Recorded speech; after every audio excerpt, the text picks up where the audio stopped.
Lors de votre prochaine visite dans un autobus de la ville, ben ça se peut que vous tombez sur une nouvelle installation. On va vous montrer, ça se présente comme ça à l'entrée. C'est un habitacle anti-agression. Vous voyez, il y a une base de métal, un panneau de verre et on peut le verrouiller. Ça s'enclenche.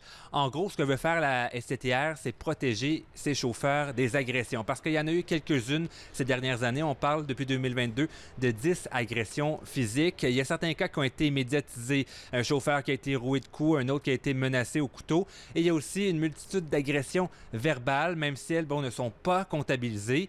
On veut prévenir. On dit quand même que les autobus sont sécuritaires.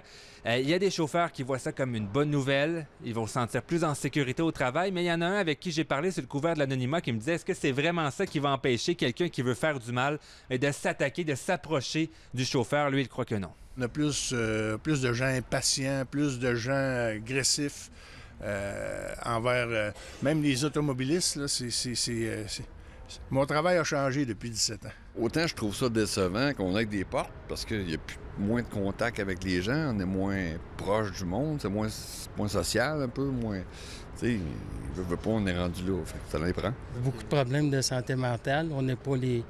Je pense que Montréal, Québec, tout le monde se plaint de ça. Pour commencer, ce sera seulement les 6 nouveaux autobus électriques de la STTR qui seront équipés d'habitacles anti-agression. Les autobus existants ne seront pas convertis. Il y a d'autres sociétés de transport à travers la province qui ont de l'intérêt. C'est le cas, par exemple, à Sherbrooke, à Montréal, en Outaouais. Là-bas aussi, les futures acquisitions, les futurs autobus seront équipés d'habitacles. La décision d'installer les nouveaux habitacles chauffeurs, c'est une décision qui a été prise en partenariat avec la partie syndicale. Le but d'installer des habitacles anti-agression, c'est vraiment de protéger là, les employés, les chauffeurs.